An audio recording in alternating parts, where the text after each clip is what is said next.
Boa noite. Boa É um noite. prazer iniciarmos a 38ª edição do Canal do Poetariado, hoje com a presença de um poeta, escritor, Nilson Monteiro, que reside em Curitiba. Aliás, Hamilton, uma coisa que é interessante, né? Hoje o programa parece que é só de paranaense, né? Porque você está em Curitiba, o Nilson está em Curitiba, a Lilian, que vai comentar o programa, a obra do Nilson, está em Curitiba, e eu, por acaso, estou em Londrina. Nós estamos caminhando para a África, né? Pois é, caminhando todos para a África. Bom, antes de chamar o Nilson, eu queria dar um recadinho para o nosso querido público, que é o seguinte, né? Que vocês se inscrevam no canal, façam comentários, divulguem o canal, porque essa é uma forma que a gente encontra de fortalecer a poesia, né? Quanto mais gente entrar no canal, mais o canal circula, porque essa história dos códigos binários do YouTube, das redes sociais, quanto mais gente participar, curtindo, comentando, mais o canal vai sendo divulgado e, portanto, a poesia. E o nosso programa é basicamente um programa de poetas e escritores, né?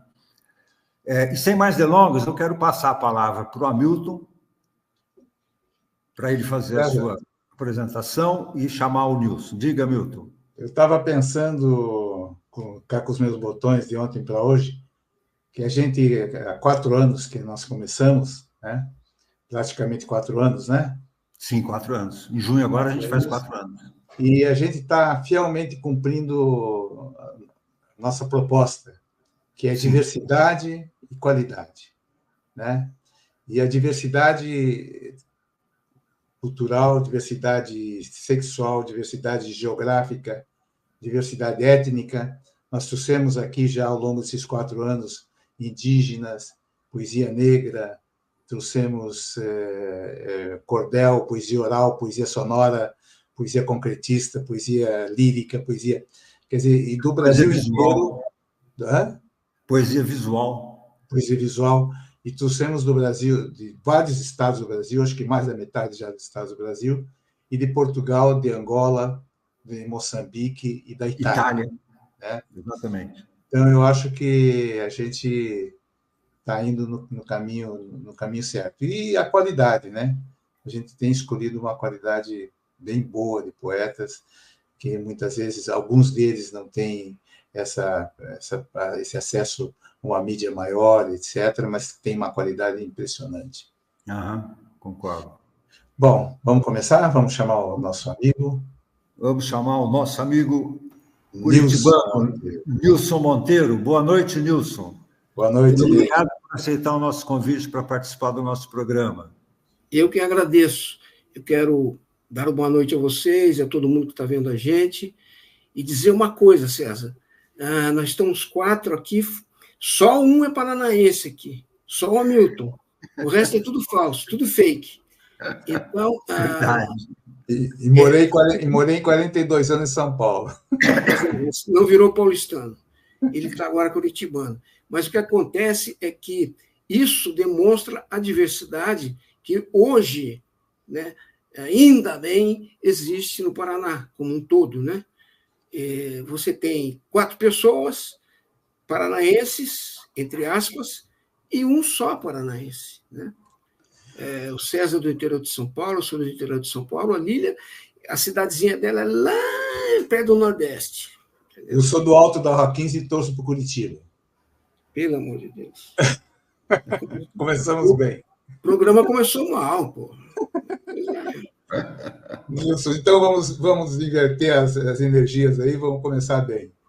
É o seguinte, Nilson, você tem uma trajetória muito significativa na poesia e na escritura do Paraná, e por que não dizer do país também. Desde os anos 70, você publicou, eu lembro de um conjunto de livros como Tempos, como Contos da Cooperativa de Escritores, como Vento Novo, como Feiticeiro Inventor, como 101 Poetas Paranaenses, etc., né? E fora a sua produção poética solo, né? E você enveredou também pela ficção, como Giz de Trem, Lasca de Costela e outros livros de crônicas, pesquisas como a da Biblioteca Pública do Estado do Paraná, um inventário, uma história memorial, etc. E onde que você se situa, por exemplo, dentro dessas várias linguagens literárias? Hoje sabemos que você é reconhecido muito como um poeta. Hamilton, eu prefiro mesmo que as pessoas talvez me situem, né? Porque eu não sei assim onde eu estou, onde eu vou me situar. Eu tenho um procedimento de vida que eu nunca achei que a linguagem de jornal tinha que ser aquela linguagem dura, sabe? A linguagem de jornal tem que ser essa, é lead, sublide. Ninguém botou isso na minha cabeça nunca. E eu trabalhei 12 anos no jornal Gazeta Mercantil, um jornal seríssimo do ponto de vista formal, etc., e eu escrevia matérias com uma linguagem que se aproximava da literária. Portanto, eu não sei mais se eu sou poeta, jornalista, cronista. O maior número que eu fiz de livros foi de crônica, né? Poesia eu fiz 2. Então, Hamilton, sinceramente, todos os nossos que estão nos assistindo, é difícil você se situar em algum lugar, né? Porque eu fico pulando para lá e para cá, e aí se sabe, você é cronista, você é poeta, eu sei lá o que eu sou escritor. Eu faço besteira em qualquer lado, em qualquer versão, né? É isso então, meu amigo. Mas você tem, eu percebo assim que toda a tua linguagem é como um rio que corre para a poesia, né? Eu sinto isso, né? Eu vejo, por exemplo, até títulos de matérias, né? O texto jornalístico, o texto da crônica, o texto da ficção, né? Você retirando muitas vezes do contexto, são poemas, né? E hoje é muito difícil dizer o que é poema, o que é prosa, né? Mas eu percebo mais o Nilson Monteiro como o ficcionista, o cronista, etc., que tem um diálogo muito intenso e que desemboca na poesia. Não sei se você concorda com isso. Você foi muito feliz, eu acho, nessa colocação, né? Porque toda esse imbróglio de coisa, toda essa coisa que eu fiz na vida, jornalismo, romance, crônica, eles realmente, você tem toda a razão, é um dever meu desembocar na poesia, né? Não é só porque eu gosto da poesia, mas é um dever. As pessoas têm o direito de sonhar, as pessoas têm direito de multiplicar interpretações, e isso se dá na poesia. Claro, o jornalismo você não pode fugir ao fato, né? Foi 5-0 para o Atlético contra o Coxa, você não pode transferir para o outro lado. Mas você pode contar isso de uma forma mais agradável. E vou te dar um exemplo, ou vou lhes dar um exemplo a todos vocês. Eu trabalhava na Folha de Londrina e fui cobrir um jogo de futebol. E fui para lá, era Londrina e União Bandeirantes. Bom, e fiquei pensando durante a cobertura ali, fazendo anotações. Falei, porra, se eu for falar que o cara chutou a bola na trave e bateu não sei aonde, isso aí tá todo mundo com o saco cheio de saber, ninguém vai ler essa matéria e tal. Aí fiz um desafio em trova entre o José e o Manuel. Os dois discutindo por que foi 3-1, por que o goleiro não jogou direito, mas tudo isso em cordel. Não foi nem... Foi em cordel. E já sabia que eu ia ser mandado embora do jornal. Fizeram 2 páginas lá, o editor de esportes. Falei, estou na rua. Chegou no outro dia, o diretor da redação estampou as 2 páginas no mural e disse até que, enfim, alguém que não tem esse vício, essa linguagem viciada de futebol. Então, eu falei, é por aqui, né? Eu não vou fazer mais matérias da forma como elas são feitas sempre, né? E comecei com isso e, graças a Deus, até hoje, eu procuro uma linguagem que se aproxime da literária, né? Eu entrevistei uma vez o Poti para a Gazeta Mercantil, e dei o título Sempre Acabo em Desenho. O Poti não precisa assinar nada, todo mundo sabia que era dele, sabe que é dele.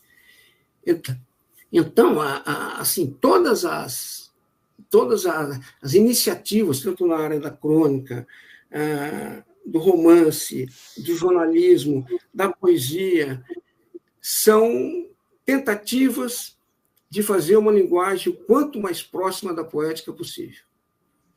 Eu posso dar um depoimento pessoal, né? Nos anos 70, eu fiquei muito feliz que vocês trabalhavam na Folha de Londrina, você e Pellegrini, né? E você fez uma matéria sobre a minha poesia intitulada Um Poeta que Acredita na Vida Maior do que os Oceanos. Você está lembrado disso? Tô claro. Fiquei tão feliz. Eu chorar, você começa já a botar em cima da mesa que... Estou lembrado, sim, muitíssimo. Muitíssimo. A Folha de Londrina foi uma maravilha. Assim, foi um maná dos céus. Porque eles nos davam responsabilidade. E vocês façam. Né? Se saísse alguma besteira, a culpa era nossa e tinha que assumir. Mas eu acho que poucas vezes nós assumimos alguma besteira. Nós assumimos muita coisa boa. Eu digo nós, porque era uma redação toda, não era só eu. Né? Muito pelo contrário, era uma redação toda. E a gente fez coisas que, se contar, ninguém acredita. Num jornal de interior, né?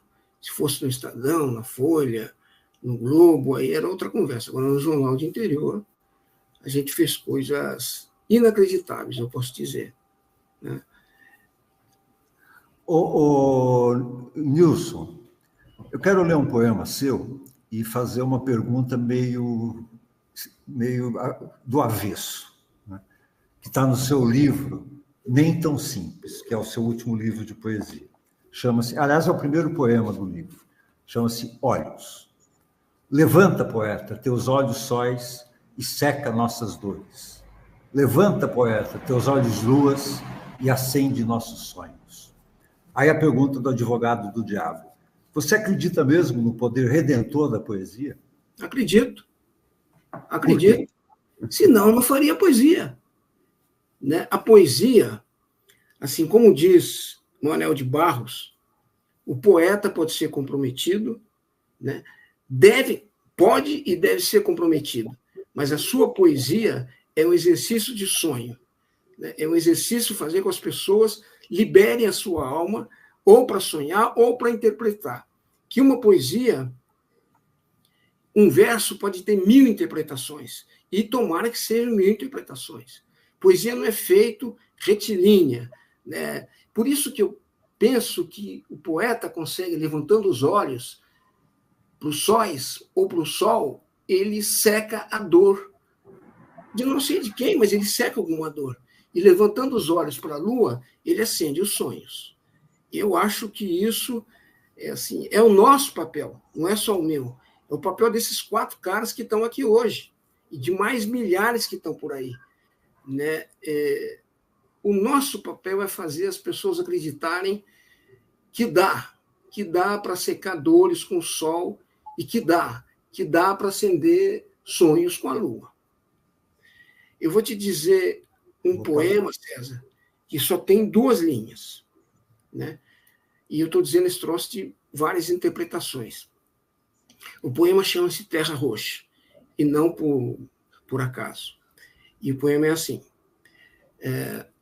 terra roxa, terra de sangue, quantos pães são necessários para curar a tua dor? E aí, há pessoas que interpretam com pães, até pessoas do livro, há pessoas com rifle, há pessoas com açúcar, as pessoas têm que interpretar, né? Elas que façam com esse verso que elas quiserem. Eu já escrevi, né? Espero que sirva para alguma coisa. E servir para alguma coisa, a poesia, é ter múltipla interpretação, né? Eu sempre falo do Manuel de Barros, porque assim, meus ídolos na poesia durante os anos de vida e todo foi o Drummond, indiscutível, Fernando Pessoa, indiscutível, João Cabral de Melo Neto, indiscutível, só que aí eu caí no rio do Manuel de Barros. Aí a transformação, a transmutação, você interpretar do jeito que você bem entender aquilo que ele faz, que é um troço fora do normal, né? Virei fã, sou de carteirinha do Manuel de Barros, né? Então, eu penso, César, que dá para a gente secadores com o sol e acender sonhos com a lua. A poesia salva, né? A poesia salva. Salva, eu acho que a poesia salva. Seria Aliás, muito... tem uma pergunta aqui, Nilson, que eu queria que você respondesse para o nosso querido ouvinte aqui, espectador, o Dorival Torrente. Vou pôr na tela. Nilson, se possível, comente sobre o que a FEMAP, ou FEMUP, não sei, ele representa. Posso falar? Com certeza. O FEMUP, que é o Festival de Música e Poesia de Paranavaí, foi um sopro definitivo naquilo que a gente queria fazer. O primeiro livro que eu li era Meu Pé de Laranja Lima, do Vasconcelos. Eu tinha lá uns 11, 12 anos. E o segundo foi Meu Pequeno Príncipe, que eu tenho um aqui enfiado na minha estante. Não o livro, o Pequeno Príncipe mesmo. E, a partir dali, comecei a escrever, querer escrever e tal. O Pellegrini foi uma pessoa decisiva nisso, porque a gente... Pellegrini ou Domingos? Domingos Pellegrini. Para mim, ele é Dinho, porque nós fomos conhecidos desde a adolescência, então... E ele é muito mais velho que eu, 3 anos mais velho que eu, um troço que a gente respeitava, porque o cara era mais velho. Mas ele teve um papel importante nesse troço da gente gostar de literatura. Ele discutia, ele conversava. Depois ele virou figurinha carimbada e nem discutir mais, né? Só vir, fazer graça e tal.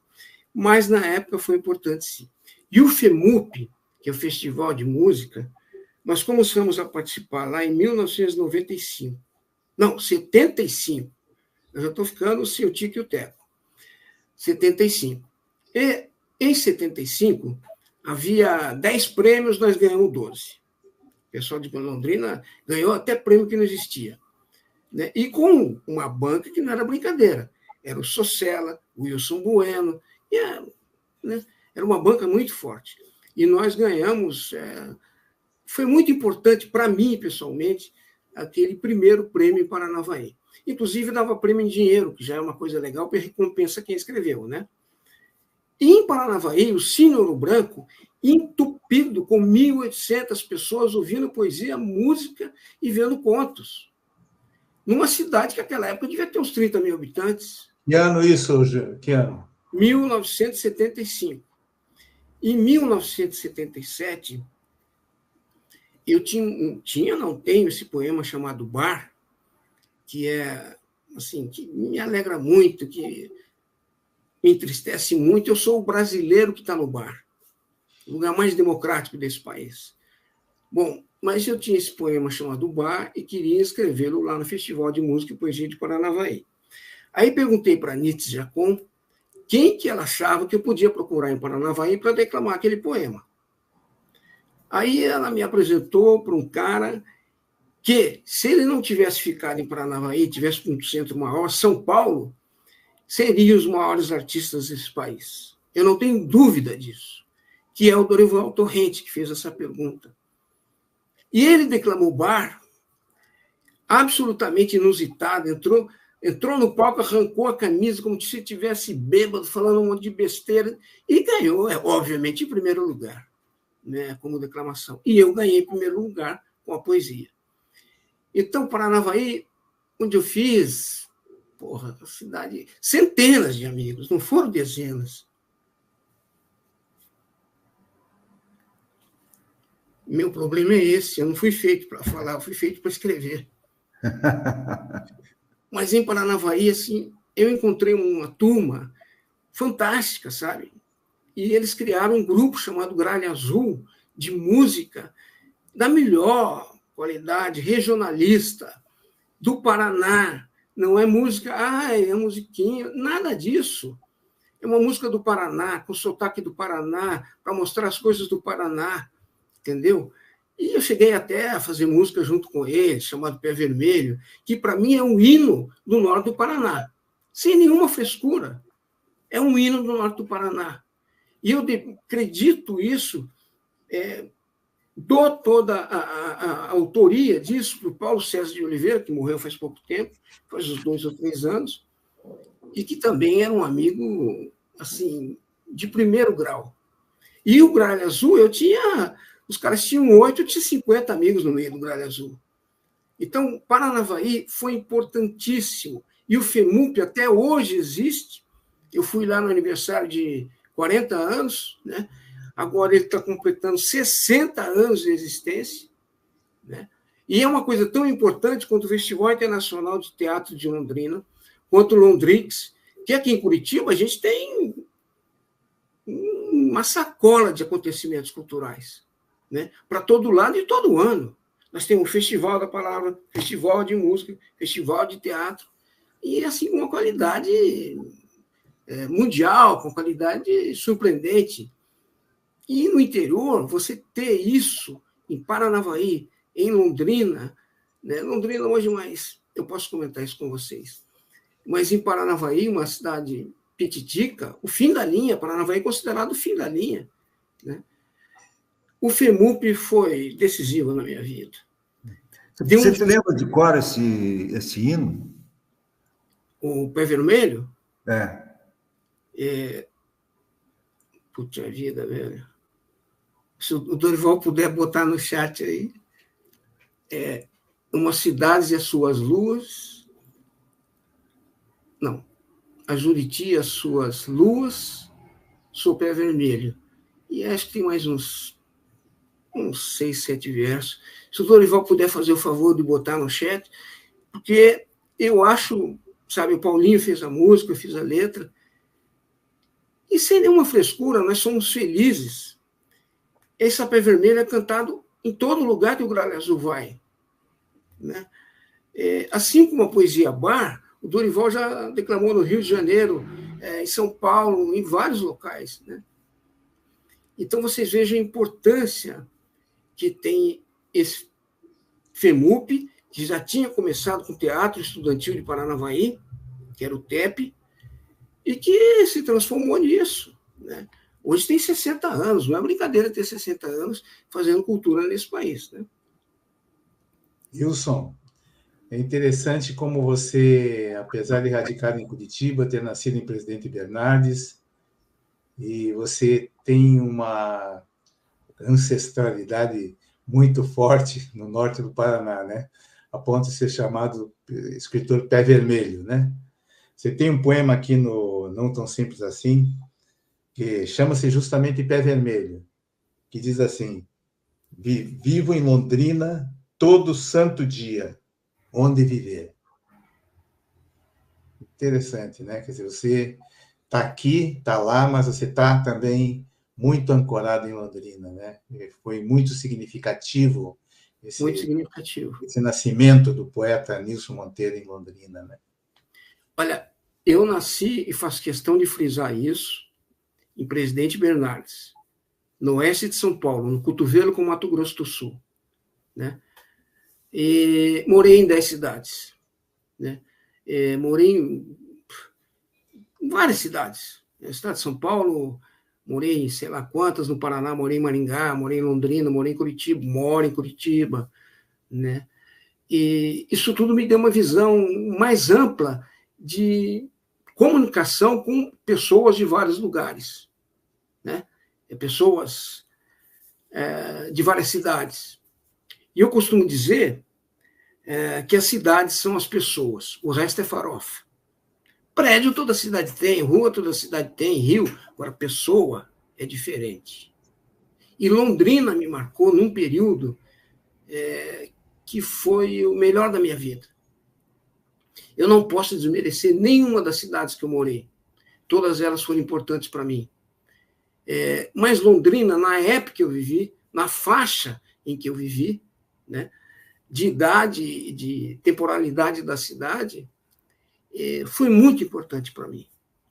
Então, eu vivo em Londrina hoje, muito tristemente, aliás, pelos rumos que a cidade tomou, onde eu estiver, onde eu viver, né? Hoje já vivo desde 86 em Curitiba, mais tarde também que me abriu os braços para receber, né? Mas, assim, fiquei conhecido como escritor pé vermelho e não estou nenhuma preocupação minha de limpar isso, muito pelo contrário, né? E fica, principalmente porque vermelho é cor de sangue, né? Cor de negro macho, cor de negro fêmea, é cor de gente. Cor de atleticano. Cor de atleticano. Meus filhos são todos atleticanos, portanto, eu preciso ser atleticano pelo menos um pouco, né? Mas eles são atleticanos, eu, quando era molequinho, joguei no Atlético também, no infantil, então é óbvio que em Curitiba eu seria atleticano, porque eu sou corintiano, então aí é uma osmose, né? Um troço de ligação umbilical. Nunca eu torceria para um time de verde, nem que fosse uma manifestação ecológica, nunca. Então é isso, Hamilton. Eu me identifiquei muito com Londrina, muito, né? Minha família toda é de Londrina, minha mulher, meus 3 filhos, né? Meu pai está enterrado em Londrina, minha mãe está enterrada em Londrina, meu irmão está enterrado em Londrina. Isso não é pouco. Não é pouco. Londrina tem uma coisa curiosa, hein, Nilson? Londrina parece que incorpora a gente à cidade, né? Porque eu, por exemplo, morei aqui em Londrina há 8 anos, continuo aqui meio vinculado por causa da minha filha, mas muita gente me considera londrinense. Aí eu falei, mas eu não sou londrinense. Então tem essa característica, né? E você morou aqui num período em que o caldeirão cultural era muito efervescente, né?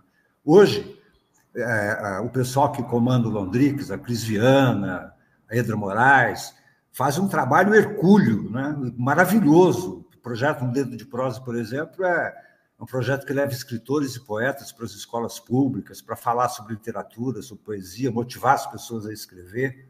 Então, eu acho esse pessoal herói, né? Eu também. Coisas assim maravilhosas, né? De uma persistência fantástica. Se eu pudesse comentar com vocês esse troço desse período que Londrina nos tornou londrinense, e com razão, eu até gostaria, porque eu não virei londrinense por nada. Eu já disse que a cidade são as pessoas. As pessoas me fizeram londrinense. Eu ainda tenho em Londrina milhares de amigos. Grande parte dele absolutamente contra aquilo que eu penso, do ponto de vista ideológico, político, filosófico. Absolutamente contra. Muitos perderam amizade comigo.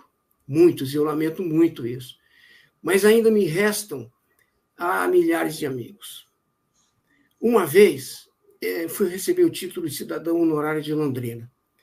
Aí um cara que era amigo meu aqui em Curitiba, o Nego Bita falou, se for entregar o título para o Nilson em Londrina, tem que ser no Estado do Café. Na Câmara não vai caber. Então, isso dá uma ideia assim, de como eu queria e como era querido naquela cidade. Por quê? Porque a época que eu vivi, e agora entro no assunto, foi uma época borbulhante, em todos os sentidos. Em todos os sentidos. E em todos os setores da sociedade. A começar pelo político, institucional e clandestino, passando pelas profissões como medicina, né? Dentro da Universidade Estadual de Londrina foi criado o SUS. Não é pouca coisa. 5 professores de medicina em Londrina, da Faculdade de Medicina, fizeram o desenho, a arquitetura do SUS, que é um sistema médico talvez o mais perfeito do mundo, né? Lá em Londrina, do ponto de vista cultural, tinha uma união de literatura, e daí dá para citar 10 nomes ali que faziam literatura, de teatro, com a Anitta Jacon, com o Paulo Teodoro, com o Routão Arruda, com o Itamar Assunção, de música, com o Itamar Assunção, com a Arrigo Barnabé, com Paulinho Barnabé, com Neuza Pinheiro. Neuza Pinheiro. Claro, era música. Aí você pega, já falei, teatro, música, artes plásticas. Aí você tem o Cambé, tem o Zé Antônio, tem a Letícia Faria, qualquer outro setor de cultura, vocês me lembrem, por favor. Mário Bortolotto no teatro. Sim, o Mário Bortolotto também no teatro. Esse é o maior boca dura e maior palavrento que eu conheço na vida. Ele ganha de mim. Ganha de mim, entendeu? E eu não consigo ganhar dele nunca na cachaça. Aí é covardia, aí é... Mas você tinha na música ainda o Paulão Rock and Roll, né, que era... Você imagina, nós fizemos em Cambé, que é grudado em Londrina, uma cópia do Woodstock. Né? Foi o Woodstock caseiro, 2 anos depois. Foi Rita Lee, Mutantes, virou uma baderna naquela terra roxa, naquela lama roxa. A cultura espirrou ali, né? A cultura estava ali, com participações de gente de todo o lado e do Paraná, principalmente. Né? Então, tudo isso se somava em Londrina, porque não eram grupos díspares, não eram grupos separados, era tudo junto. Era uma laia só, era uma bandidagem só. E ali nascia tudo isso que vocês falaram. A poesia, a música, o teatro, né? O cinema era importante em Londrina. Né? Tudo isso junto com o movimento estudantil mais aguerrido do Brasil, e eu não tenho dúvida nenhuma disso, juntou tudo isso e deu esse caudal de Londrina. Não é fácil fazer isso numa cidade com, sei lá quantos mil habitantes, 300 mil habitantes, se tanto. Né? Então, por isso, Londrina, César, nos faz londrinenses, nos torna londrinenses. Né? Hoje, eu tenho problemas com Londrina, seríssimos. E é por causa da política, e é por causa do meu conceito político. É muito claro isso. Tenho problemas. Perdi amigos, perdi compadre, né? Por causa deles. Eles quiseram. E o que eu digo é azar deles. Mas isso foi uma época de Londrina que não existe mais, mas que há ainda em Londrina, como bem disse o César, o pessoal do Londrix, o pessoal do Festival Internacional de Londrina, a Biblioteca Pública de Londrina, que é comandada por uma menina ótima. Né? Então, a cidade ainda respira. A Folha de Londrina, que ainda é um polo de resistência dentro daquela cidade, né? Que os jornalistas, como sempre, são acusados de comunistas, de vermelhinhos, essa cascata toda que já encheu o saco de todo mundo. Lá em Londrina, a Folha de Londrina, que guardou esses caras, que, sabe, então, esses caras estão dentro da redação da Folha, eles são um núcleo de resistência dentro da cidade. Ainda bem. Né? E o bispo de Londrina é um núcleo de resistência.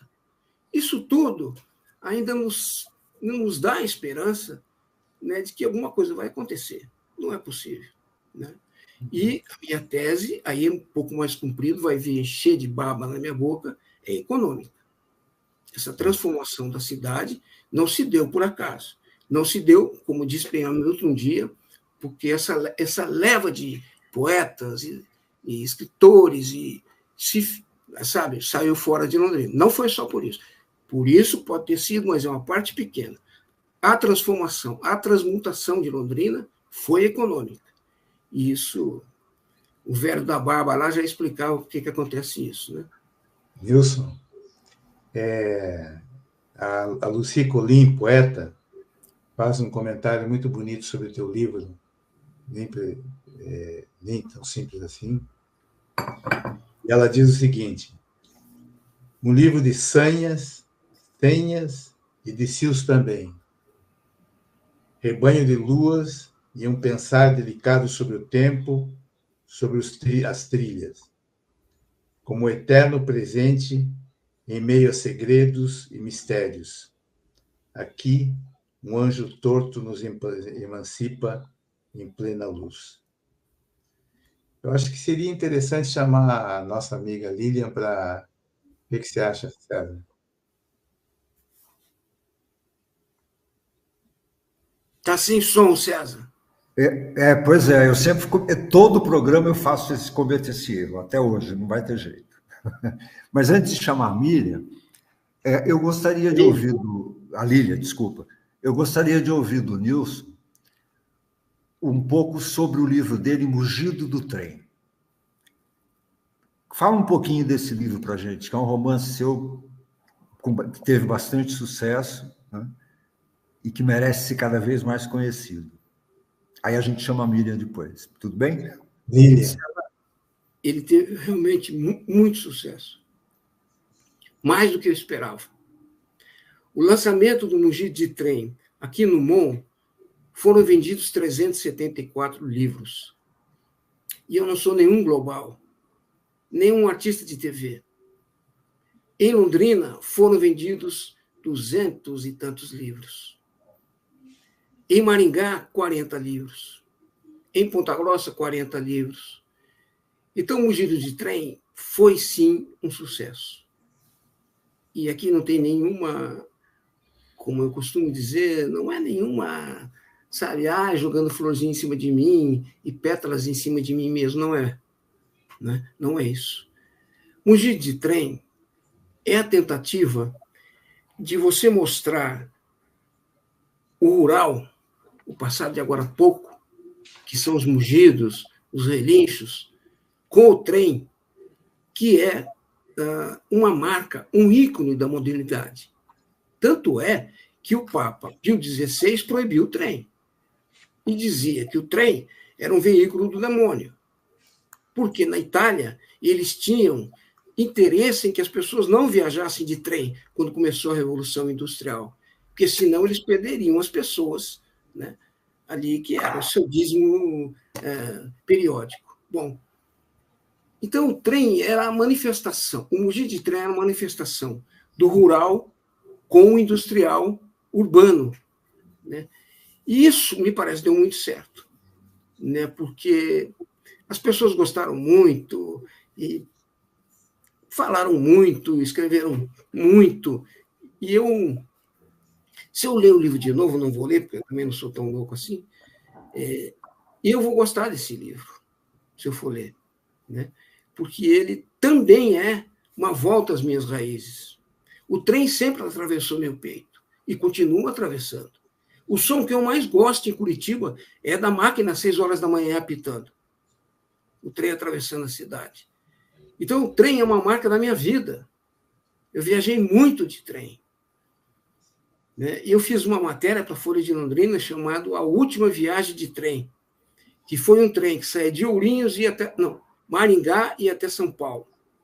E a gente fez uma matéria a viagem toda, contando o que era o trem, por que as pessoas viajavam de trem, quem eram as pessoas que viajavam de trem, qual foi o crime que se fez nesse país, amando de Shell, Texaco e o diabo, para tirar o trem do país, arrancar a bitola de andar com passageiros, colocá-la para alguns quilômetros para levar soja e instalar estradas para todo lado, a começar de Juscelino Kubitschek. No caso dos carros, dos automóveis. Então, mugido de trem, para mim, é um mugido que me faz muito bem. Me faz muito bem. E, ao que parece, fez bem para um monte de gente. Muito bom. Opa! Vamos chamar a Lília, então? Vamos chamar a Lília. Para o público, é bom Chama a gente fazer uma breve... A Lília. Eu troco o nome de todo mundo, também tem isso. A Lília é poeta, escritora e participa de um monte de entidades literárias. Boa noite, Lília. Obrigado por aceitar o nosso Boa noite. Boa noite, César, Hamilton, Nilson. Muito bom estar aqui e eu acho muito bom também ter a oportunidade de falar alguma coisa sobre a obra do Nilson. E se vocês me permitem, eu já quero pegar um gancho aqui no Mugido. Posso? Pode pegar à vontade. Antes dela começar, prefiro alertar os nossos telespectadores. Ela é cúmplice, então não adianta. O que ela falar leva em consideração uns 20%. Não, em 2017 eu li Mugido de Trem. E aí eu acabei escrevendo alguma coisa que foi publicada no jornal lá em Mossoró, no Rio Grande do Norte. E eu queria, se vocês me permitem, ler um trechinho desse texto aqui. Não vou ler inteiro, até porque ele ficou meio longo. Fantástico. Li, de Nilson Monteiro, Mugido de Trem. Leitura indigesta. Indigesta, na melhor acepção da palavra, a literatura. Lê-lo inteiro me custou mais tempo do que imaginava. Precisava mastigar cada trecho, digerir, ruminar, voltar na leitura para tentar fechar algumas coisas. Tentar. Movediças fronteiras de gêneros literários. Capítulos que parecem memorialísticos, outro com jeito de crônica, um romance que bem poderia ser um bom livro de contos.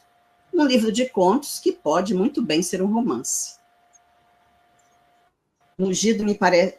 Desculpe. Capítulos que não se entregam por inteiro, recheados de lacunas com duvidosa sequência, o que vai na corrente contrária do escritor jornalista, que aqui se distancia do ficcionista. Entre muitas angústias, grandes dramas, o fio narrativo em tantas vezes deixa perdido o leitor. Sempre um novo drible. Penso que leio a respeito de algo que vi há pouco, para logo descobrir que o caso é bem outro, ainda desconhecido. E por aí vai. Mas é realmente um livro instigante, que para mim foi impactante, e que ele dilui a fronteira de gêneros literários, né? Tem de tudo um pouco ali. E, apesar de ter alguns capítulos, alguns trechos que são de muita dureza, de muita dor, cruéis até, né, para o ser humano, mas tem vários trechos recheados de poesia. Né? E o Nilson consegue isso aí, que eu acho que realmente é um aspecto, e foi falado aí, perguntado sobre isso. Eu acho que o poeta vai caminhando junto com toda a prosa dele, né? E além desse livro, né, de acontecer isso nesse livro, nas crônicas do Nilson, eu percebo isso também, são, na maioria delas, muito poéticas. Deixo com vocês agora. O que eu vou falar? Eu não vou falar. Está engasgado, olha. Vocês que falem. Então, eu acho que... Você quer fazer uma pergunta, César? Tá sem som. Para variar. Desculpa. Só queria fazer um elogio, porque uma das coisas que eu mais admiro na literatura é essa mesclagem de gêneros, sabe? Que o Nilson consegue no Mugido do Trem, né? Que eu acho que hoje a tendência mundial da literatura é essa mesclagem. E é mais interessante ainda quando o escritor consegue introduzir poesia na sua prosa ficcional. E pelo que a Lília falou, confirma exatamente isso do trabalho do Nilson. É um poeta... E eu acho que isso aí confirma também...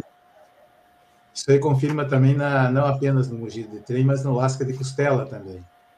Toda a construção dos personagens ali de Canaã, né, a Eva, o delegado, né, aquele pessoal todo, ele vai construindo de uma forma poética, né? Justamente essa forma poética vai chamando a atenção do leitor, né? Como uma linguagem límpida, né? Como uma linguagem assertiva.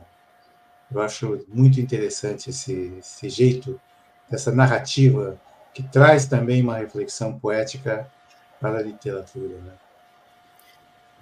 Eu queria falar, gente, o seguinte: eu tive um endosso, a cumplicidade, muitíssimo feliz, no livro Mugido de Trem, no livro Lasca de Costela, nos quais o Paulo Venturelli e o Claudir, ali ele que me corrige ali, ele sempre me corrige que eu não sei falar o nome dele direito. O Claudir do Rio Grande do Norte. Claudir Arcanjo. Eles avaliaram a obra e fizeram comentários, né? E no Nem Tão Simples foram simplesmente a Lucim Colim e o Miguel Sanches Neto. Então isso me dá muito prazer, muita alegria, Então, porque quando você começa um livro, você não sabe que diabo vai sair dali. Se esse filho que vem de você vai ser uma porcaria, pode ser, ou se vai ser uma coisa que as pessoas gostem e criem mais ficção, ficcionem com ele, né? E me parece que esses dois romances, Mugido de Trem e Lasca de Costela, que todo mundo achava que era uma ode ao churrasco, se a costela era de porco ou de boi, né? Esse tipo de coisa que foi feita no livro, que as pessoas assumiram no livro, é o que deixa a gente com o peito estufado e o zóio sangrado de lágrimas. Não tem jeito. Não há outro jeito. Lasca de Costela, eu tentei viver um personagem feminino, viver uma mulher. A Lília sabe disso, e foi a primeira pessoa que eu falei que ia tentar escrever um romance com um personagem mulher. E não é fácil ser mulher nesse país. Não é fácil. Né? As dificuldades que uma mulher passa são imensas. Né? Desde o desrespeito até a exploração sexual, enfim. Assim como as outras minorias. A mulher não é minoria nesse país, é maioria. E mesmo assim, são exploradas, são subjugadas, são levadas a ninguém crer naquilo que elas podem e devem fazer, né? A ter salário muito menores do que homem, né? A jogar futebol feminino num horário que o sol está estourando na cabeça e não tem ninguém no estádio. Então, a exploração é muito grande. Então, esse livro, Lasca de Costela, o personagem era feminino. E parece, pelo que as pessoas dizem, e eu li, parece que deu certo. Eu virei uma mulher assim, amante de um delegado de polícia, né, uma prostituta antes de ser amante dele, uma criança que foi explorada pelo pai e depois pela mulher onde ela foi trabalhar. Essa é a trajetória de uma mulher no Brasil, hoje. E isso você tem que ficcionar, mostrando que é verdade. Aí que entra o trabalho da literatura, que é muito difícil. As pessoas pensam que escrever é fácil. Não é. Escrever é difícil. Eu sinto isso. A minha primeira escrita foi uma carta para minha mãe. Eu morava em Campinas, ela morava em Presidente Prudente, e eu morava com a minha avó.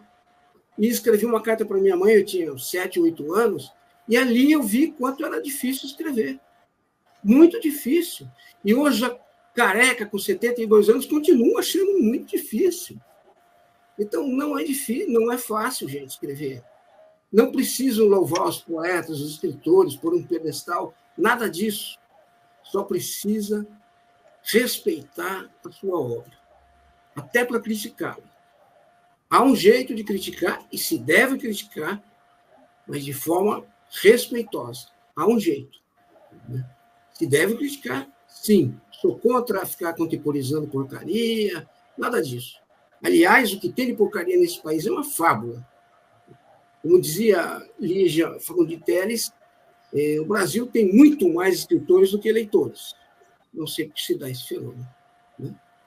Então, é isso assim, que eu forcei a barra agora, falei demais, mas tanto no Mugido, quanto nos livros de poesia, quanto de crônica. Né? Meu primeiro livro foi de crônica, chamado Curitiba Vista por um Pé Vermelho. O segundo foi de poesia, chamado Simples. Né? E aí veio. Nilson, fala um poema para nós. Fala Só se eu ler. Como? Só se eu ler um poema. Não, lê. Porque eu falar... E para ler já vai falar é ler. Hã? Não, falar é para você ler um poema. Sugestão. Tá bom. Eu quero ver... Eu consegui, inclusive, ler, tá? Mas eu vou tentar. Tem um poema aqui que não é porque nós estamos vivendo uma tragédia no Brasil, porque foi feito muito tempo atrás, mas poderia ser. E parece que é. Chama-se Tempestade. O dia, a noite estrelas borrascas de barro e de breu, trêmulos espasmos iluminados de dor, de cansaço e de desalento. Quem pode acudir à desesperança? Quem pode acudir à desesperança? Transformá-la em sol ou pedaço de crença? Quem sacode o lençol de lama como campo de margaridas? A dor é líquida, pastosa, ilógica, plena. A dor é plena. Despenca do céu uma cascata de lágrimas e pedras. Sal nessas encostas, chicotadas de ondas zumbindo nos morros, os rios do avesso engolindo o chão, as cidades, os poderes, a fé, as pessoas, uma cena temporal, insanos vagalhões. Quem pode colorir retinas opacas, áridas, molhadas, esconder o varal de feridas? Enxame de soluços, a dama da noite, quem pode estancar? A chuva ensopa a alma desse país.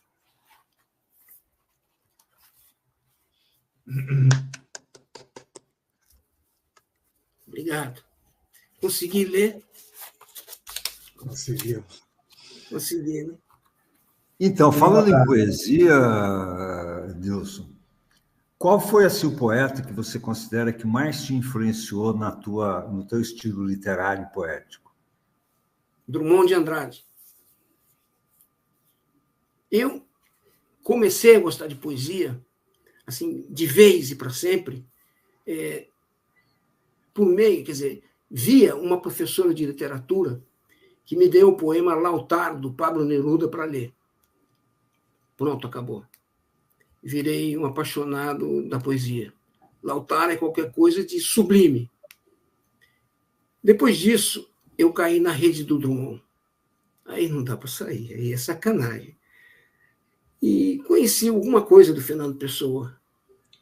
E depois, inúmeros poetas, vários poetas, inclusive poetas estreantes, novos, né?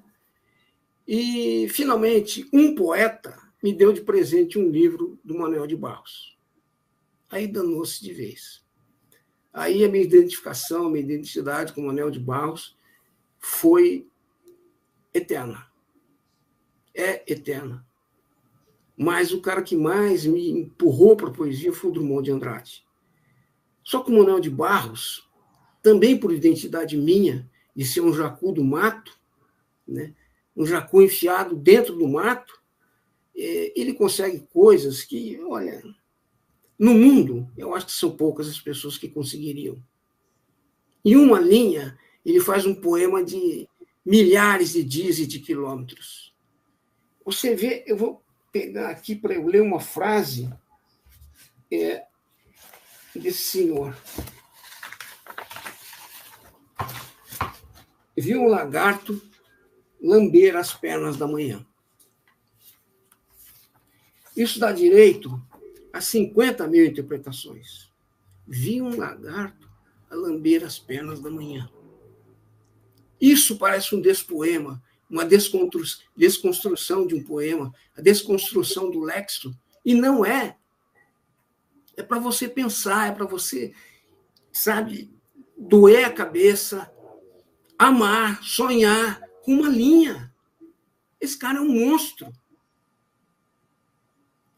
Então, respondendo a você, César, se eu fosse definir, além de um monte de poesia que eu li, João Cabral, enfim, né, Tiago de Mello, todos eles, um em cada fase da vida, ou tudo junto, seriam dois caras que me marcaram profundamente. Drummond de Andrade, de quem eu tenho, queiro ou não, 3 cartas escritas, manuscritas por ele. Eu vou colocar num quadro. E o Manuel de Barros, são esses. Nilson, é interessante a gente dizer também que, às vezes, não se materializa a influência num poeta ou naquele poeta, mas na atmosfera, né? Eu sinto, assim, hoje, vendo a tua poesia, eu sinto alguns elementos da atmosfera dos anos 70, não no sentido crítico, no sentido criativo mesmo, né? A forma de escrever mais livre, os debates que a gente travava naquele momento, a presença do Leminski, a presença de poetas do Brasil, que a gente se relacionava por cartas e por discussões. Eu sinto assim no meu trabalho, sabe? Essa atmosfera está lá presente. Ela não, às vezes não adquire uma forma, é uma forma mutante, que vai se construindo um estilo próprio, singular, né? E vejo até na forma de distribuir poesia, né? Distribuir, às vezes, de mão em mão, sem preço, sem não sei o quê, quer dizer que traz muito essa atmosfera da época, que foi uma atmosfera extremamente criativa, né? Com linguagens líricas, concretas, idílicas, hipopeicas, sonhantes. Principalmente etílicas. Como etílicas. Principalmente etílicas. Não, você tem toda a razão. Dizer mais nada. Assino embaixo, endosso. Reflete uma época que nós vivemos, uma época dificílima no Brasil. A ditadura não foi brincadeira. Muitos amigos foram presos. Muitos amigos exilaram-se ou foram exilados. Muitos amigos morreram. Foi uma pandemia de dor, uma pandemia de terror. Isso é óbvio. Assassinados pela ditadura. Isso é óbvio, reflete na nossa obra. Na obra do Drummond, na obra do Tiago de Mello, um monte de gente, né? Não tem como não refletir.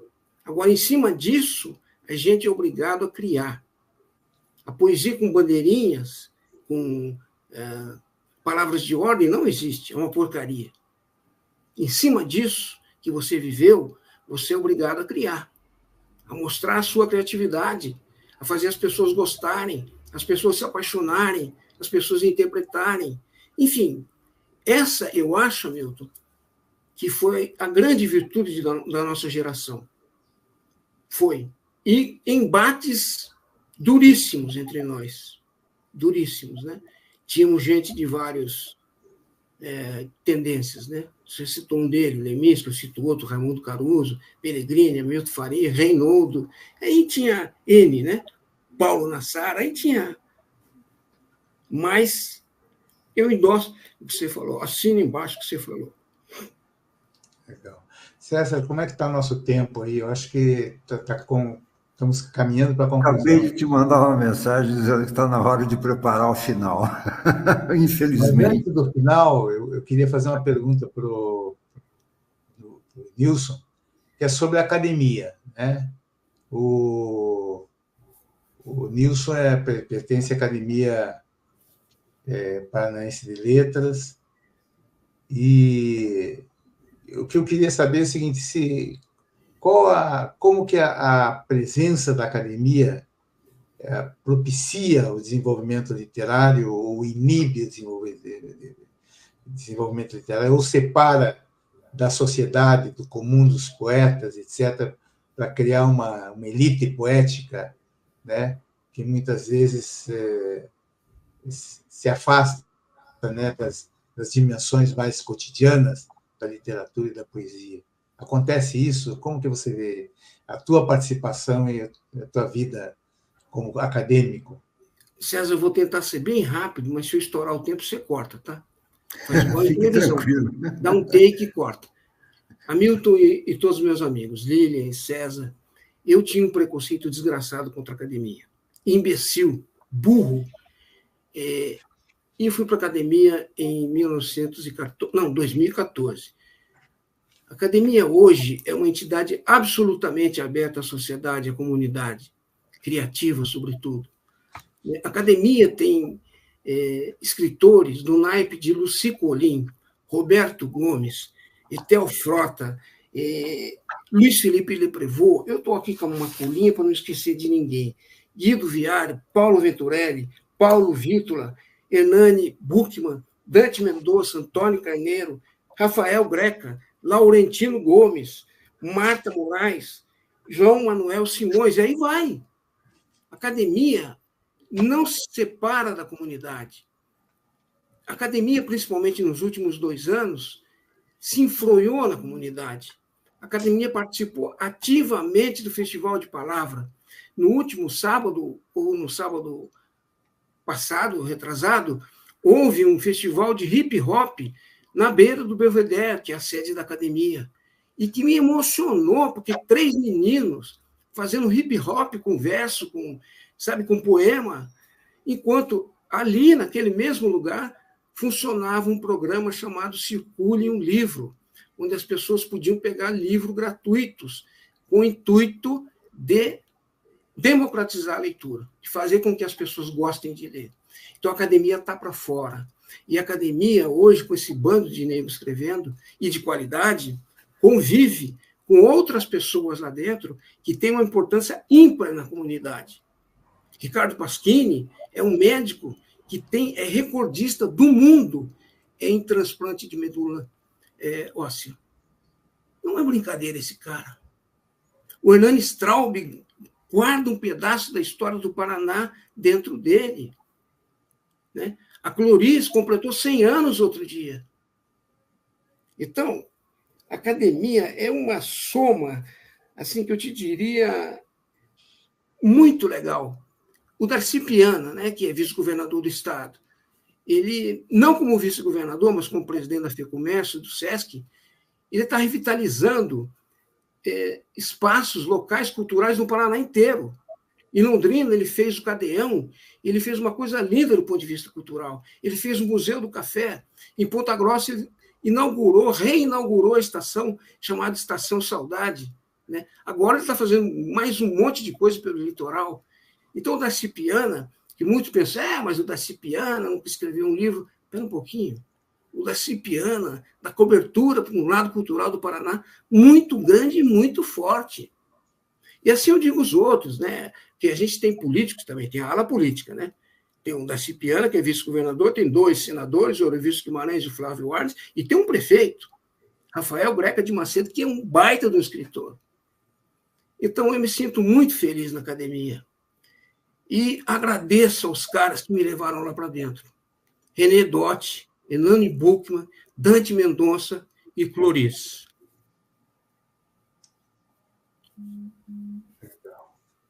Muito bom.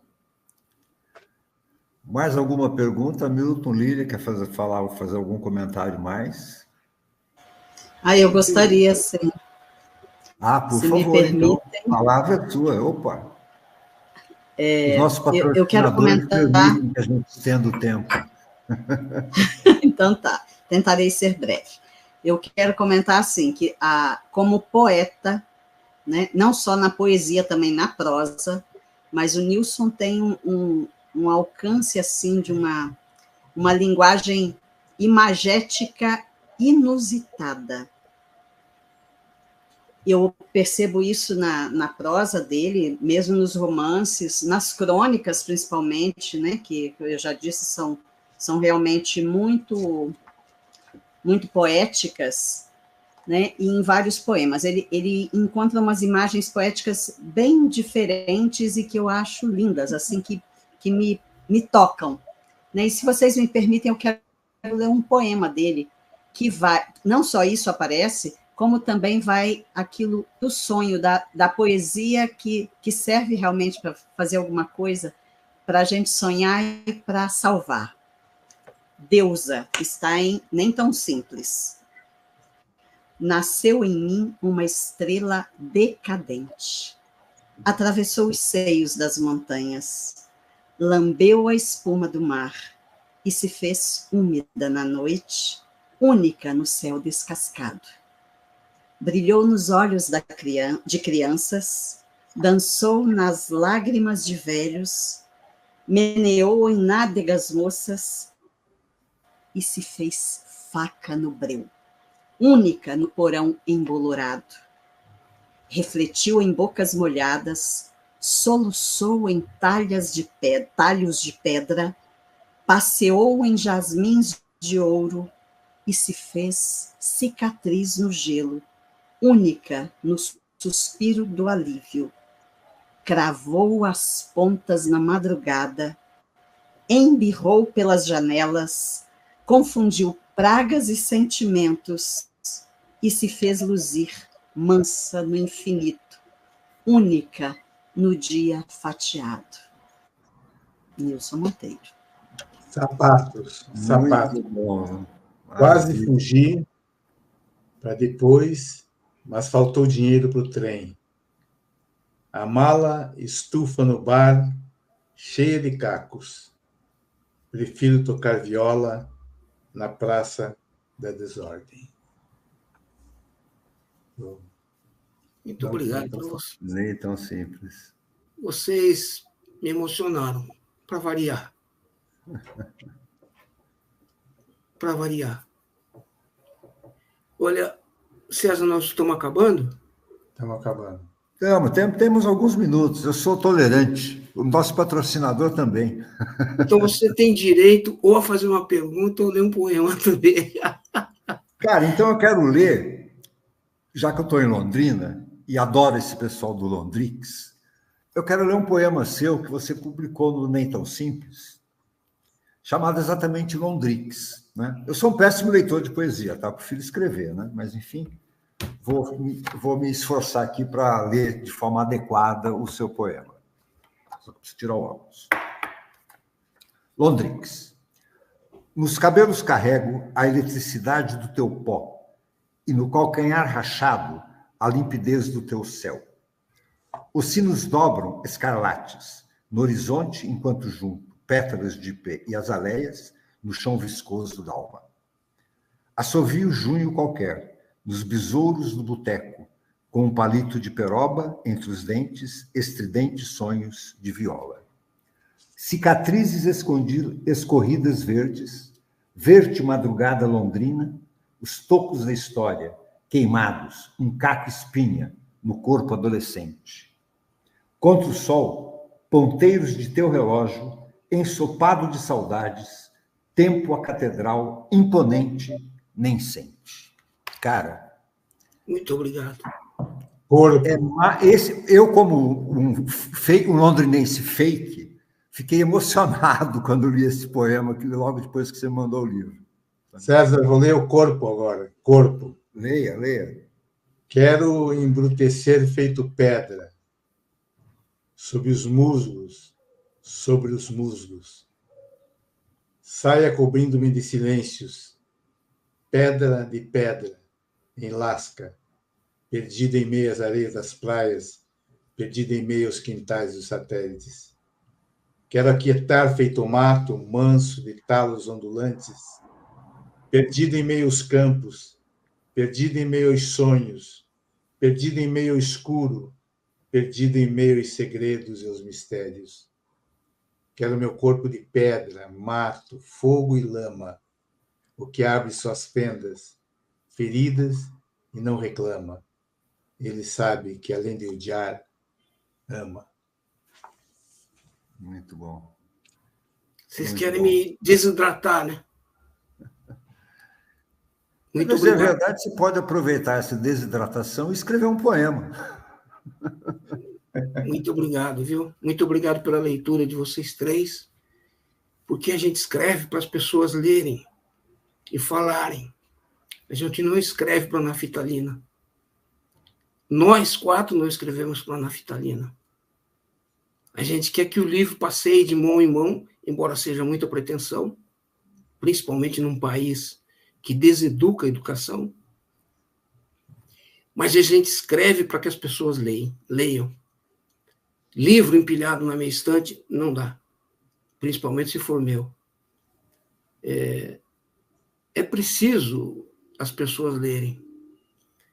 E nós temos uma responsabilidade ímpar nisso. Tanto em academias, quanto em saraus, quanto em programações de boteco, enfim, onde der. Né? Nós temos uma responsabilidade muito grande. Ninguém mandou ser poeta. Podia ser bancário, podia ser açougueiro. Aliás, meu sonho de criança era ser açougueiro. Aí meu pai, desgraçado, espanhol, teimoso, botou eu na escola. E eu virei isso. Então, nós podíamos ser outra coisa e nós não somos outra coisa. Nós somos escritores, poetas, né? Versejadores, Nós precisamos e temos a responsabilidade de fazer com que as pessoas leiam. Quando eu vejo um poema meu sendo lido, eu me sinto realizado. Merecidamente. Nem sempre. Mas eu me sinto realizado. E agradeço a todos vocês. Todos. E mais pessoas que talvez sofreram junto conosco durante esse tempo em que a gente conversou. Agradeço muito. Nós que agradecemos, Nilson, Lília. Foi muito boa a participação de vocês. O poeta com história, que vai compartilhando com os outros a sua própria história, reinventando junto com os outros a sua própria história. E é isso que fica, é isso que vai sendo registrado, vai sendo sedimentado. Ortega y Gasset dizia: eu sou eu, mas as minhas circunstâncias. E essa circunstância aqui que nós estamos criando, ela reverbera. Tenho certeza que é para um, para dois, etc., mas a gente sedimenta uma ideia de mundo, uma ideia de possibilidades de reencantar o mundo através da palavra. Eu acho que e viver plenamente a poesia da vida, né? Eu acho que é isso. É isso.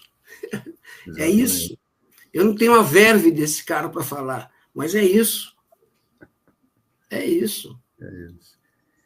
Bom, gente, a pior parte do programa que eu sinto é o final. Todas as vezes que o programa chega no final, me sinto um ditador dizendo: está na hora de acabar. Mas eu quero agradecer muito, Nilson, a você por aceitar o convite, a Lilian por aceitar o convite do Nilson para comentar a obra, né? E lastimar que o programa está acabando, né? Mas quero também avisar o nosso público presente, aliás, bastante fiel, porque até agora não caiu a audiência, né? Isso é muito importante. Deve ter uma audiência. Pois é. Não, tem bastante, temos bastante gente. Né? Legal. E avisar esse pessoal para se inscrever no canal, ajudar a gente a divulgar a poesia.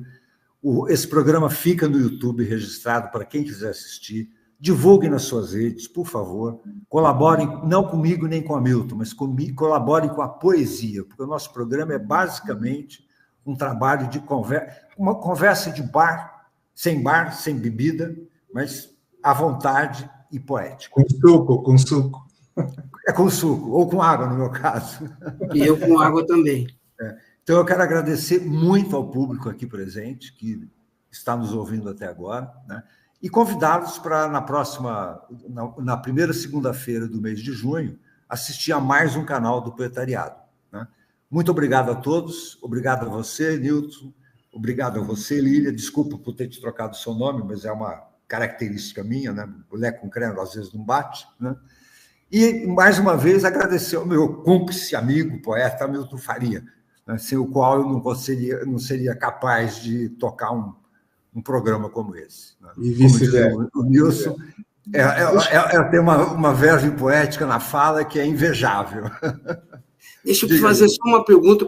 Eu sou analfabético informático, absolutamente e absurdamente. Como é que a pessoa faz para acessar no YouTube? É só clicar no o canal link. do Poetariado, Nilson Monteiro. O canal do é só entrar no... Por exemplo, se a pessoa quiser conhecer tudo que a gente produziu, esse programa é o 38º. Né? Em junho a gente comemora 4 anos de canal do Poetariado. Parabéns. Todos os programas estão lá. Então, coloca na pesquisa canal do Poetariado, que tem acesso a tudo. E se quiser ver especificamente o programa seu, é só clicar no link que a gente usou para divulgar, que já está dentro. E aí assistir. Né? Legal. É tranquilo. Escutem aí, rapaziada. Escute aí. Faz favor de acessar o programa do César e do Hamilton Faria. Faz bem para a alma, faz bem para a cabeça. Aqui... Mas só que você não acessa pelo nosso nome. Você acessa canal do Poetariado, Nilson Monteiro. Canal do Poetariado. Nem eu, nem o Hamilton existimos. O que existe é o canal do Poetariado. Aliás, muito parabéns. Parabéns pelo nome do canal. Bom, né? Obrigado. Parabéns. De novo, parabéns. Né? Obrigado. Ó, e a gente já encontrou uma pessoa que vai divulgar. Ó. É a Rita Cacitas. Divulgaremos na Academia Feminina de Letras do Paraná. Vocês merecem. Obrigado, Rita. Uma querida. Ficamos muito agradecidos. É presidente da Academia Feminina de Letras do Paraná. Muito obrigado. Que ótimo. A partir desse momento da presença no canal do Poetariado, vocês ganham o título de poetários. Poetários. Que é poesia. Acreditamos que a poesia está em todos os lugares. Não, eu não aceito. Eu prefiro poetariado. Não, o poetariado o poetário pertence ao poetariado. Não, eu não aceito. Eu aceito poetariado. Já dá uma polêmica aí. Já dá um pau aqui.